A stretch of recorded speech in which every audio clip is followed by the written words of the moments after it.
Halo Sobat 100, masih bersama saya Roset Adrianto dalam program 100 Institute.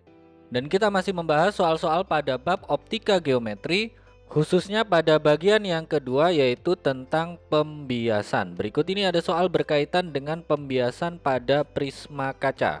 Simak soalnya baik-baik ya. Jadi di sini diketahui ada seberkas sinar datang dengan sudut 13,5 derajat pada suatu prisma kaca yang sama kaki dengan sudut puncaknya 15 derajat yang berada di udara. Jika sinar tersebut mengalami deviasi minimum, pertanyaannya indeks bias prisma kaca itu berapa? Oke, Sobat 100, sebelum menjawabnya kita lihat ilustrasi gambarnya dulu. Jadi katakanlah ini prisma kaca dengan sudut puncak beta. Ini ada sinar datang dari sebelah kiri. Katakanlah sudut datangnya I1, nanti masuk ke prisma kaca dengan sudut bias R1. Pas keluar ini keluar dengan sudut datang I2, sudut biasnya R2. Kalau kita buat bentuk segitiga PQR seperti ini ya. Nanti kita ketemu sudut alfa di sini dengan sudut yang ada di belakangnya ini sudut S ya. Nah, kita dapatkan bahwa pelurus dari sudut alfa ini adalah deviasinya, sudut deviasi. Kita simbolkan D.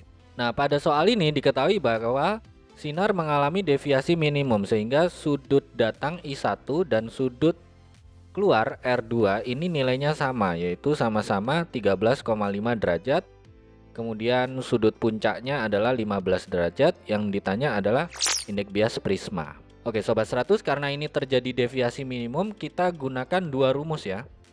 Rumus yang pertama di sini adalah 2i sama dengan d minimum plus beta, deviasi minimum plus beta. Jadi rumus aslinya ini I1 tambah R2, karena deviasi minimum I1 sama dengan R2 maka jadi 2i1. Bentuk ini bisa kita ubah menjadi D minimum sama dengan 2i1 dikurangi beta. Jadi betanya ini pindah ruas. Nah, ini berkaitan dengan sudut. Lalu untuk aturan pembiasan yang berhubungan dengan indeks bias, di sini kita punya rumus yaitu deviasi minimum itu sama dengan N prisma dibagi N medium kurangi 1 kalikan sudut puncak beta.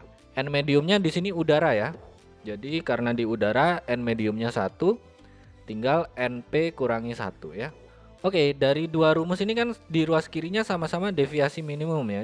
Jadi ini bisa kita tuliskan 2i1 min beta sama dengan yang sebelah kanan ini. Kalau kita gabung dari dua formula ini maka kita peroleh yaitu 2i kurangi beta sama dengan NP per N medium kalikan beta kurang beta. N mediumnya 1. Lalu di sini ada negatif beta di ruas kiri ya, di ruas kanan juga ada negatif beta, ini bisa coret habis. Maka tinggal 2i sama dengan NP per N medium kalikan beta. Karena N mediumnya udara 1, ini boleh kita tidak tuliskan, jadi 2i sama dengan NP kalikan beta, atau karena yang dicari indeks bias prisma ya. Jadi NP itu sama dengan 2i dibagi beta.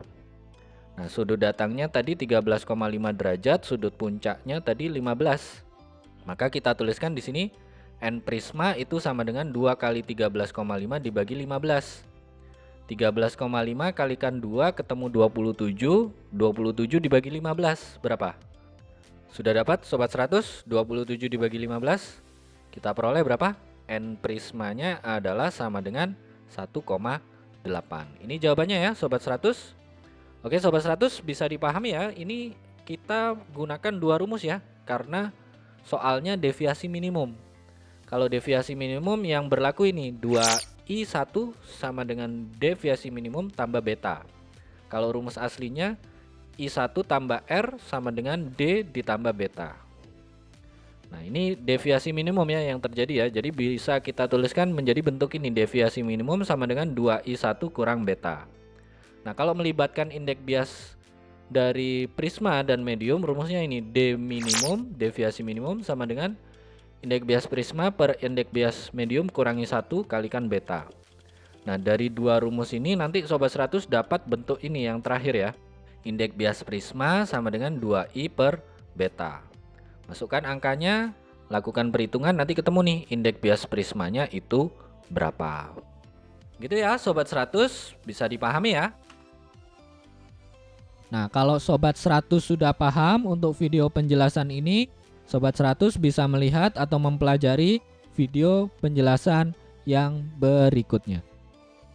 Untuk di YouTube, Sobat 100 lihat di bagian akhir video YouTube ya, itu di bagian akhir ada link untuk menonton video yang berikutnya. Lalu untuk pertanyaan atau soal-soal berkaitan dengan mata pelajaran matematika, fisika, kimia, Mandarin atau English, Sobat 100 bisa tanyakan soalnya di aplikasi tanya jawab soal.